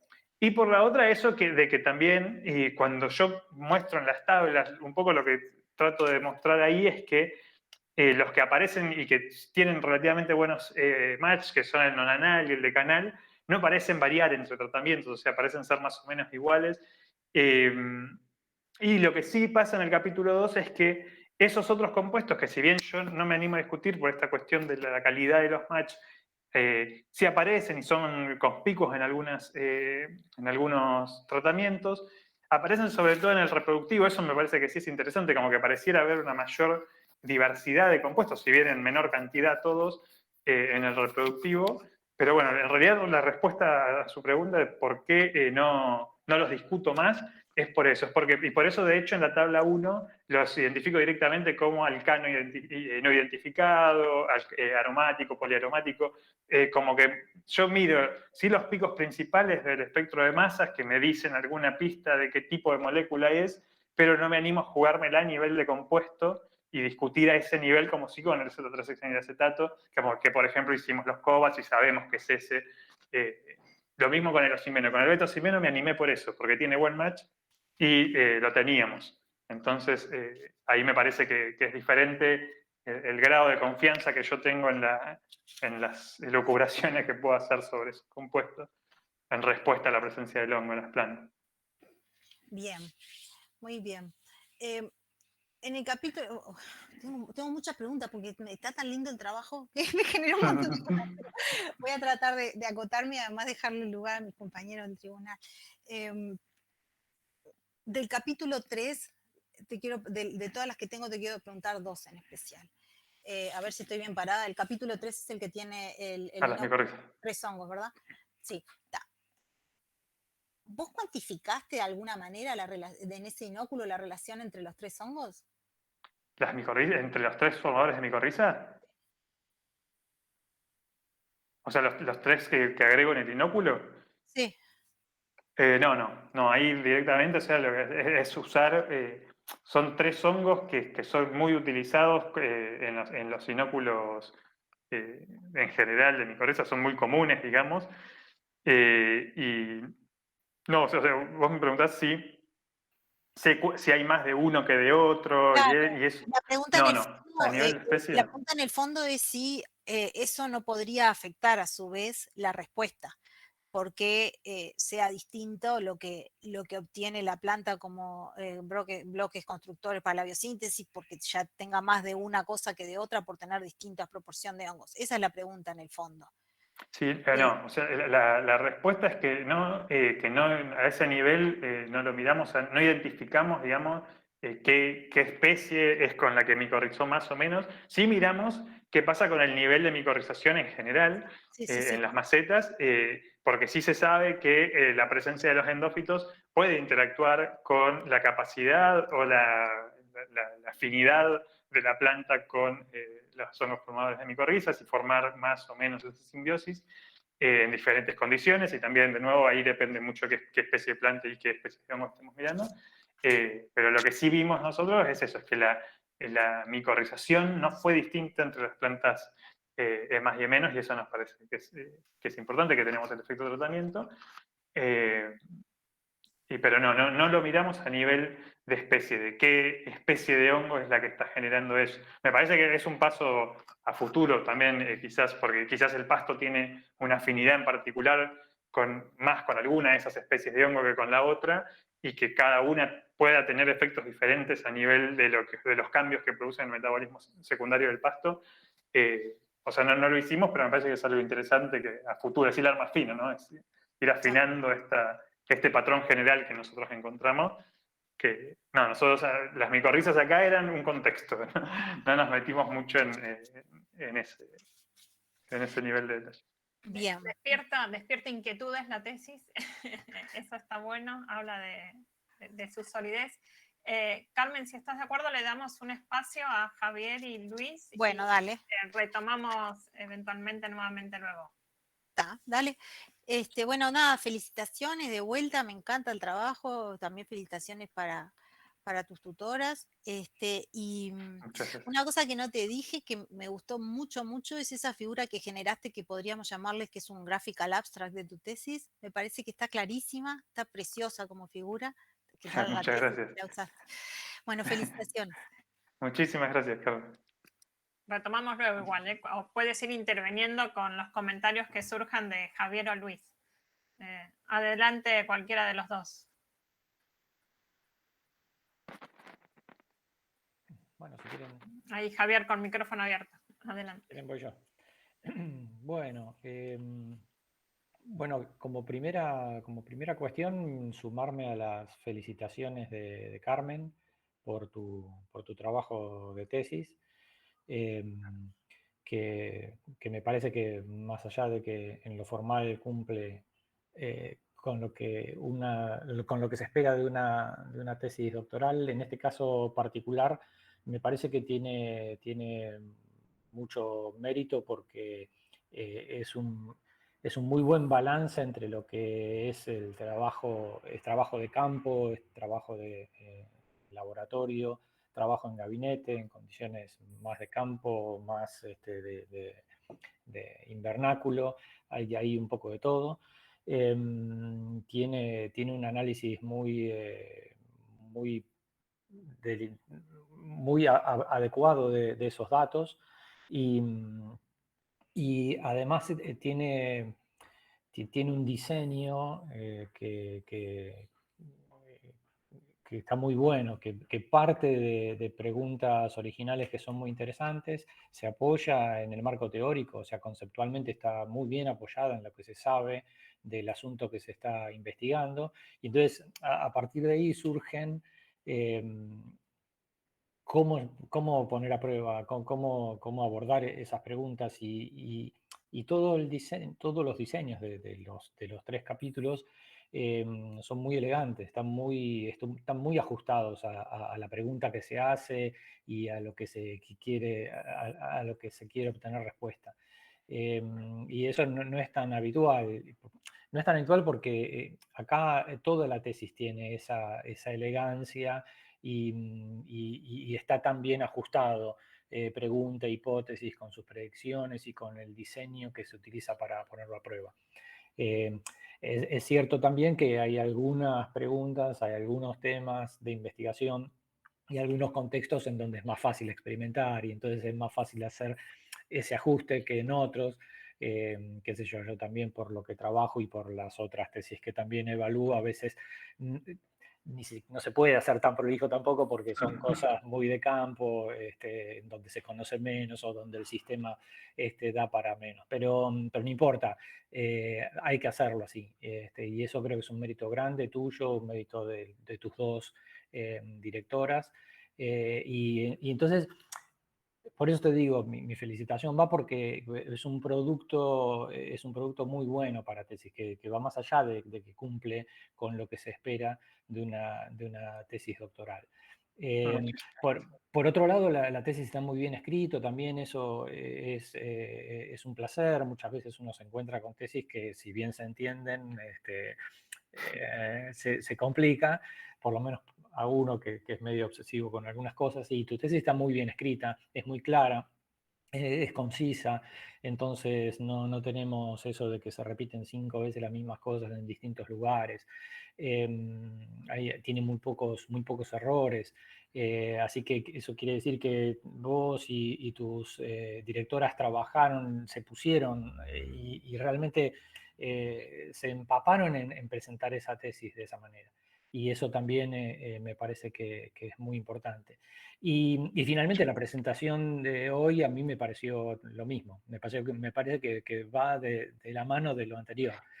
Fue una presentación que iba al punto, que se entendió todo, que sos muy claro, que no te trabas. O sea, muy buena la presentación de hoy también. Entonces, en ese sentido, el combo de todas las cosas que uno mira en las tesis, para mí, por lo menos, me deja muy satisfecho. Después, yo no tengo muchos comentarios para hoy porque me los gasté en el dictamen. Esa es otra cosa que me gustaría destacar. Llegó la contestación tuya a lo que yo te había mandado en el dictamen. Bueno, y también ahí pispié la contestación a Luis y a Carmen.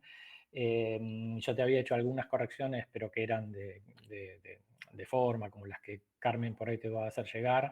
Y algunas otras preguntas, un poco, 2 o 3 o 4 preguntas un poco más conceptuales y tu respuesta me parece que estuvo bien.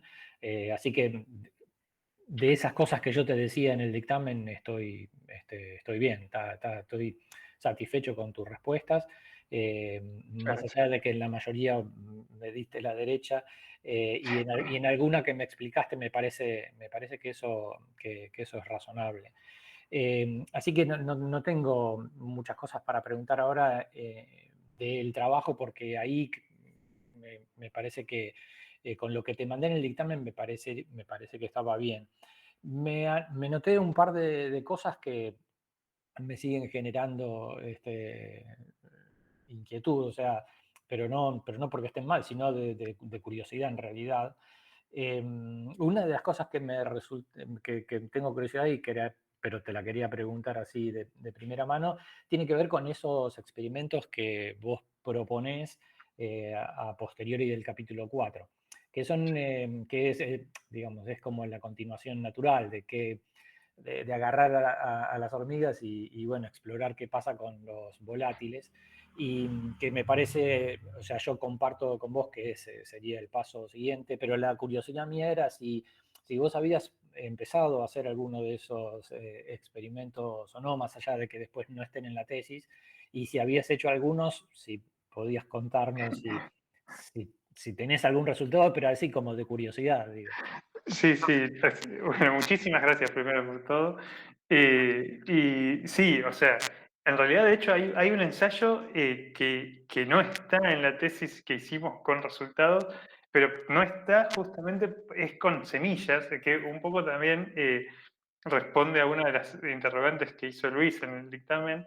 Es repetir el ensayo del rechazo de morado, pero con semillas. Lo que tiene que, claro, son hormigas cortadoras de hoja, entonces el rol que hay, ellas, si bien agarran las semillas, no es tanto, yo acá me quise hacer hincapié tanto en la tesis como en la presentación, en que las hormigas cortan las hojas y las llevan al hongo y las meten en la hoguera y está ahí.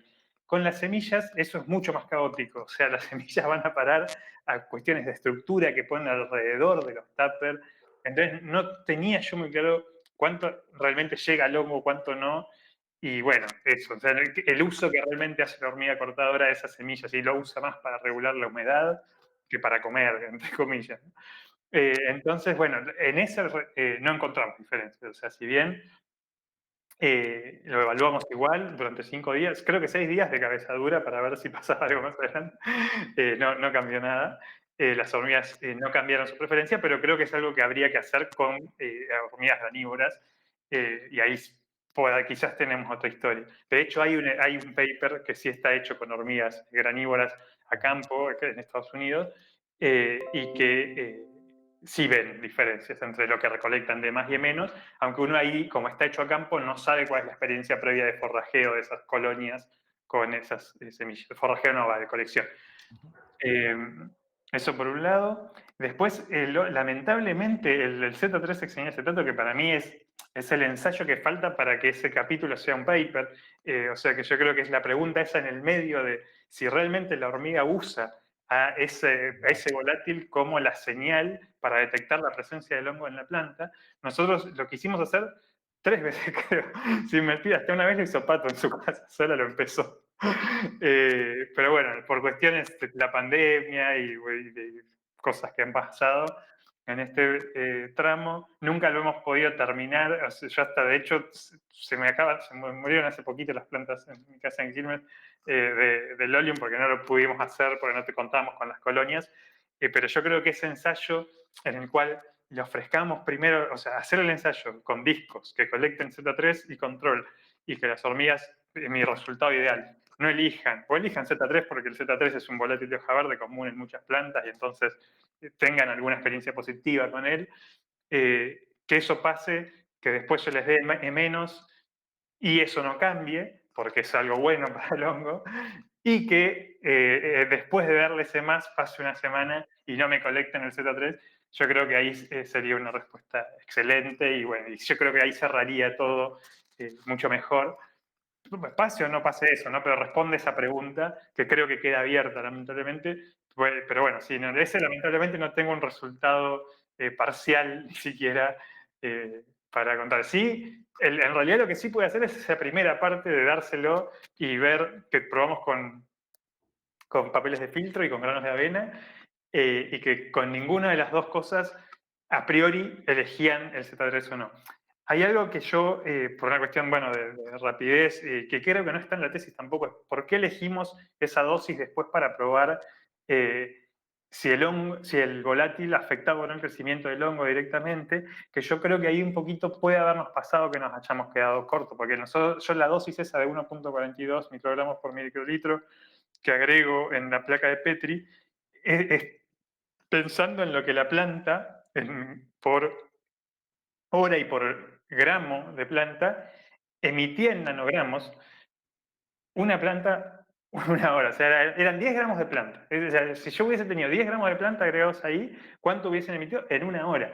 El aceite mineral es de mucha más lenta liberación probablemente que la planta del volátil en una concentración tan baja. O sea, yo después cuando miraba el efecto antifúngico ese que contaba que han encontrado en Fusarium del Z3-hexaenilacetato, es abismal la diferencia en la dosis, es muchísimo más alta, pero bueno, a mí me parecía que ecológicamente no respondía nada al que yo digo, si es el que induce el endofito, no induce 50.000 nanogramos, induce 150. Entonces, me parecía que eso era lo adecuado, pero bueno, sí pienso eso, que podría haber un efecto inicial y que, bueno, y que un problema que tiene el hongo que cultivan las hormigas para trabajar en laboratorio es que crece muy, muy lento, o sea, tiene un crecimiento muy lento y entonces una cosa que hubiese sido interesante es la reposición del volátil, ir agregando volátil una vez por semana, por ejemplo, pero la verdad que el problema es la contaminación. Entra cualquier cosa, cualquier honguito,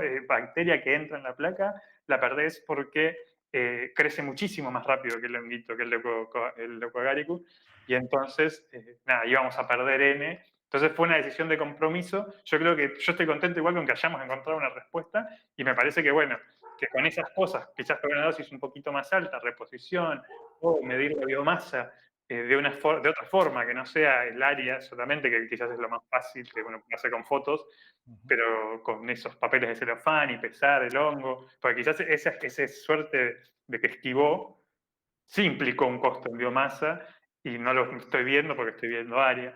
Entonces, pero nada, me parece que esos son resultados parciales que tenemos y que están pistas para seguir.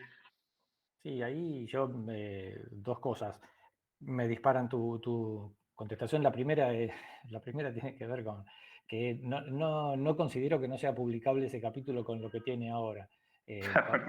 Concuerdo que si vos haces concuerdo que si vos haces lo otro puede ser una cosa más cerrada, mucho mejor, pero el trabajo de tu capítulo 4 actual está muy bueno y está cerrado y eso es publicable.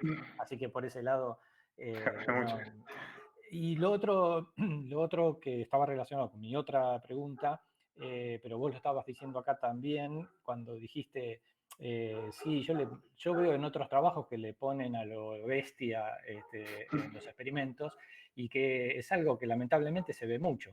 Y que son investigadores que no tienen o no tienen el input ecológico de qué está pasando con estos bichos y plantas en el campo, o bien no conocen la historia natural de los organismos con los que están trabajando. Y en este sentido, la otra cuestión que yo quería compartir con vos tenía que ver con esto del rechazo demorado. Cuando vos mencionás que hay otros investigadores en donde trabajando con hormigas y entonces le tiran los disquitos de avena o lo que le tiren y se fijan a ver si se lo lleva o no se lo lleva, y esa es la indicación que tienen de que esta hormiga prefiere o selecciona o no, claro, ahí cualquiera que estuvo trabajando con hormigas cortadoras en el campo sabe que esa no es la manera. Porque uno está cansado de hacer cosas con las hormigas en el campo y ver si forrajean o no, y sabe que a los 2 días las cosas que las hormigas no le gustan aparecen en el basurero, Claro. Que es el rechazo demorado. Y entonces uno sabe que no puede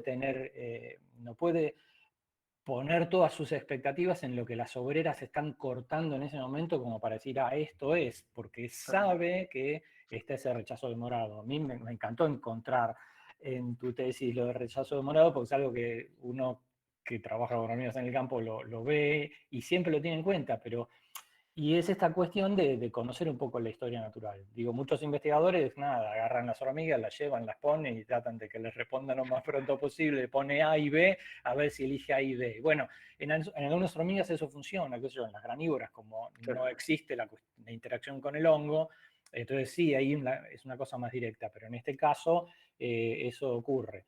Eso me parece interesante, es interesante que lo mantengas, me parece, en las publicaciones. Bueno, Luis creo que también en su dictamen mencionó esto de rechazo demorado. Es interesante incorporarlo en el análisis. Muchas gracias, sí, totalmente.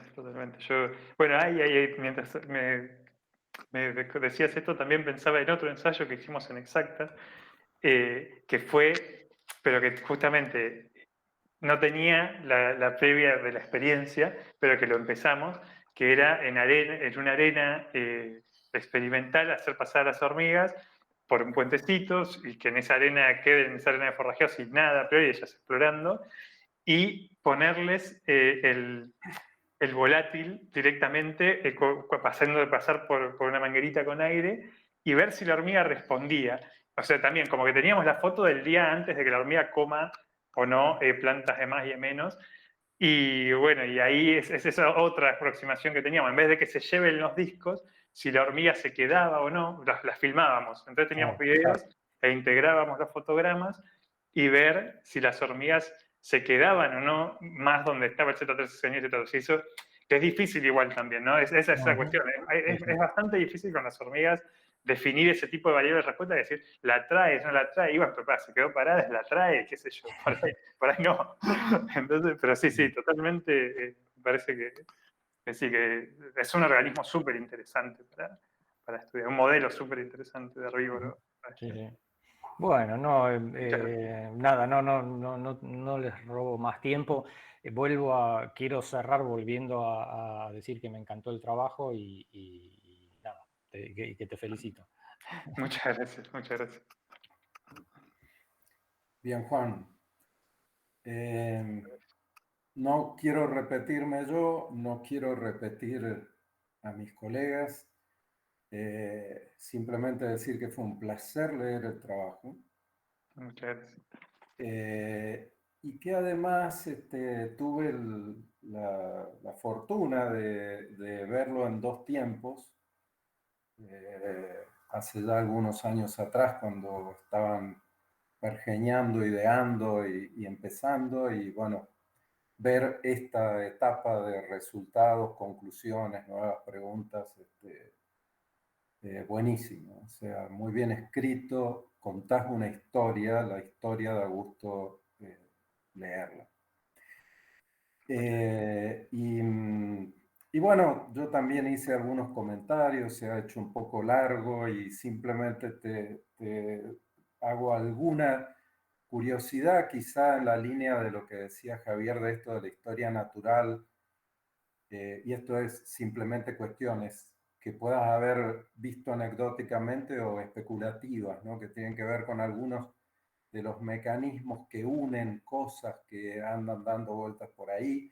Por ejemplo, una curiosidad que me da como imaginarás, completamente anecdótico, es si cuando empezaban a ver el comportamiento distinto de las hormigas, digamos, frente al Lolium conicin, etcétera, si se alcanzaba a ver a esa escala de estar subiendo para recoger algún tipo de conducta distinta. Ese está bueno, sí, o sea, a ver, yo sinceramente lo que hacíamos, las hormigas, bueno, ustedes que trabajan con hormigas las conocen, son un caos que caminan y se mueven y bajan y suben. Antes de empezar a cortar, van y vienen al hormiguero. Y yo las dejaba durante 9 horas, o sea, estaban todo el día ahí con las macetitas, por suerte no se escaparon, pero estábamos muy atentos, ¿no? Con esa cuestión de poner vaselina acá. Y no, yo sinceramente a ojo no veía que haya más en una maceta que en otra. Sí, quizás al principio ellas tienen, bueno, algo de lo que nos tuvimos que cuidar es de ir invirtiendo el orden en el que poníamos las macetas, que no estén siempre del mismo lado, por si había una cuestión de atracción por la luz o algún camino de olor de ellas, de feromona. Si bien siempre antes de poner las bandejas las lavábamos con alcohol, podía quedar alguna señal. Entonces está bueno eso de aleatorizar siempre qué maceta ponía de qué lado. Sinceramente eso, o sea, yo creo que Está muy bien, era la respuesta que yo esperaba, o sea, porque como bien decís, yo que no soy especialista en hormigas, pero las miro, tiendo a pensar como vos. Javier, después de él, ordena más las cosas, pero para mí son un caos. O sea que tu respuesta estaba básicamente dentro de lo que esperaba. Otra pregunta. Una cuestión, ¿no? Que hasta una cosa anecdótica que nos hacían es que, claro, pobres hormigas viviendo en el tupper durante años, algunas, con esas colonias, se volvían locas con la tierra, me sacaban toda la tierra de los vasitos, me agujereaban los vasitos y sacaban la tierra y jugaban con eso. Y yo miraba más, habrá algo en las raíces, pero estaba más con eso que lo que yo las veía subir y bajar de las plantas. Pero lo que sí que con el corte de los macollos, yo ahí creo que se ve en la proporción de macollos dañados, que es casi 80%, la verdad que les daban a las pruebas de planta para que tengan. No es que era un daño menor. También otra cosa es esa que me parece que es súper interesante, el tema de definir esas variables respuesta para medir el daño, porque uno ahí podría hablar de biomasa. Es muy difícil con una planta viva, pero bueno, que creo que también son otras cosas interesantes y que también dan para seguir haciendo ensayos. Okay. Perdón. Otro de los espacios donde me despierta la curiosidad de los mecanismos es en el capítulo donde mostrás la interacción entre los hongos micorríticos,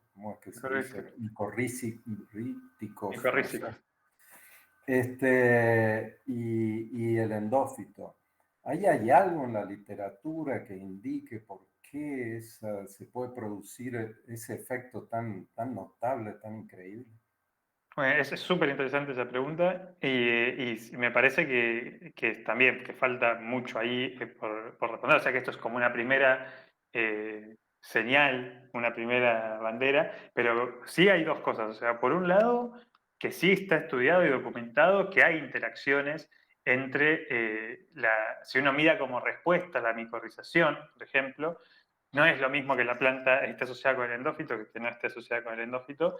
Y de hecho hay trabajos que muestran, un trabajo nuestro que es de nuestro grupo, que en un metaanálisis vemos que la dependencia de las micorrizas para el éxito de las plantas es distinto en las plantas que tienen asociados endofitos que tienen este comportamiento de invasoras, como las forrajeras festuca y lolium, tienen menos dependencia de la micorrización para tener éxito ecológico que especies nativas.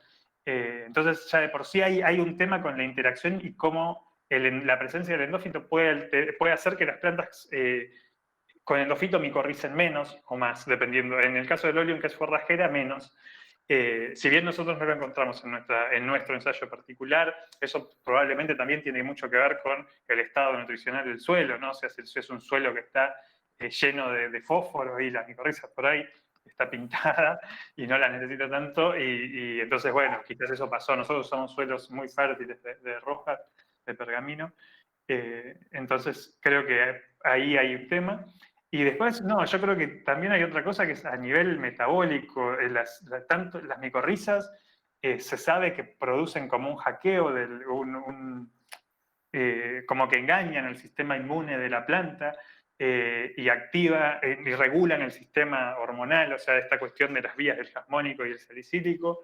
Y los endofitos también, o sea, los endofitos aparentemente producen una respuesta que aumentaría la vía del salicílico, se supone, porque funciona como un biótrofo, Y estos volátiles, yo creo que lo dije en algún momento, no sé si respondiendo a Carmen algo o en la presentación, pero que los volátiles de hoja verde están muy relacionados con la vía del jasmónico. Cuando aumenta el jasmónico, suele aumentar la emisión de estos volátiles.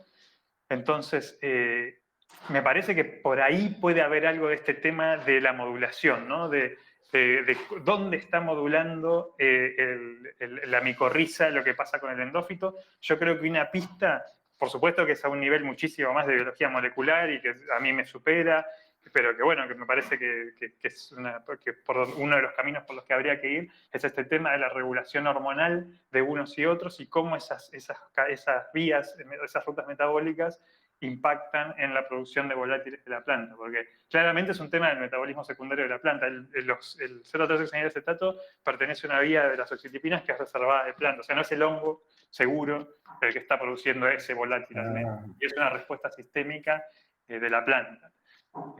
Así que yo creo que por ahí va. Por supuesto son elucubraciones porque no hay nada. Sí, claro, pero eso. A ese nivel. Interesante. Termino con un dato nada más. Las aves graminívoras, es decir, que se enfocan mucho en las semillas de gramíneas, prefieren dietas, por ejemplo, ricas en almidón y evitan dietas que tienen algunos fenoles y claramente alcaloides. Es decir, que ese modelo que me gustó tanto a lo largo de la vida de las plantas, por lo menos con las aves, muy indirectamente parece haber cierta evidencia. Obviamente por el lado de los alcaloides, que son los que vos has querido escapar a lo largo de todo este trabajo. Sí. De nuevo, Juan, me encantó, un placer estar acá. Y tu exposición estuvo a la altura de todo lo demás. Hacer cosas complejas no significa que no se puedan contar de la manera que vos lo hiciste. Muchas gracias, muchas gracias. No, y bueno, eso, no quería dejar de agradecerles a los tres jurados, a Gabriela y a Carolina, también todo lo que se movieron, la celeridad para resolver todo esto, las fechas, y bueno, la verdad que súper agradecido.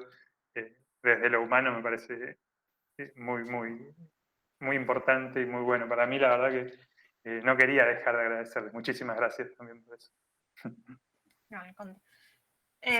Bueno, gracias de parte de la escuela a los tres jurados por sus comentarios y sus aportes. Le doy ahora luego la palabra a Marina Mossini en calidad de directora de la tesis, pero sí vale la pena remarcar que esta tesis inaugura las defensas doctorales 2022. Para cualquier tesis, ya hasta la fecha es arduo, es el resultado de recorrer un camino largo que implica aprobar cursos, atravesar el desafío de los ensayos. Yo trabajo en plantas y me resulta complicadísimo. Si a eso le sumo un endófito, herbívoros y volátiles dando vuelta, ni quiero imaginar lo que debe ser. Implica superar el día a día. Así que me permito decir que gracias, Juan, por la contundencia de tu tesis, por tu solvencia y por la claridad. Dejas la vara muy alta para las tesis que vienen de aquí en adelante, así que ahí vas a tener un inconveniente con el resto de los estudiantes. No van a saberlo, no van a saber quién fue. Muchas gracias. Así que gracias. Y bueno, le doy la palabra a Marina Mossini en calidad de directora, por si desea hacer algún comentario. Sí, agradezco a todos, ¿no? La verdad que me siento muy, muy agradecida, desde Juan hasta todo el esfuerzo que ha puesto todo. Y quería rescatar eso que un poco decía Javier y Luis, ¿no? Y que también Carmen vio, de la capacidad de pulido que tiene Juan, que la cosa no fue nada simple, que hay que convencer a alguien de que tenemos parches con alta y baja infección y no plantas con y sin endófitos. que para algunos eso es una desprolijidad, ¿no? Y que para nosotros nos parecía que era rico en el trabajo. Y esta cosa de medirlo en el tiempo, y esta cosa de la complejidad de que siempre había cosas que no controlábamos, o convencer la pato de que los pastos huelen, que por más que producen poco y poca cantidad y que poníamos nada, así que yo creo que realmente se ve la capacidad de Juan de Pulida, de limpieza, se hizo un experto también en estadística, nos supera a todos, nos asesora a todos, así que no solo maneja toda la simbiosis, 3 tipos de simbiosis, el laboratorio, el cromatógrafo, el campo, las hormigas, que no sé cómo salía la mano toda mordida. No, cada vez que tenemos que hacer un análisis estadístico tan claro y tan limpio, le tenemos que pedir a él porque nunca logramos esa simplicidad que él logra. Así que gracias. Y bueno, eso, ¿no? Que nos superó a todos, es una bestia. Gracias. Entonces, ahora sí, podemos aplaudir. Abrir los micrófonos todos y gran aplauso.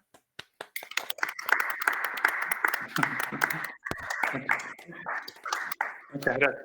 Pensaba que midió alcaloides, ¿eh? No llegó a incluirlos en la tesis y a tener de todas las etapas, pero lo hizo. Muchas gracias.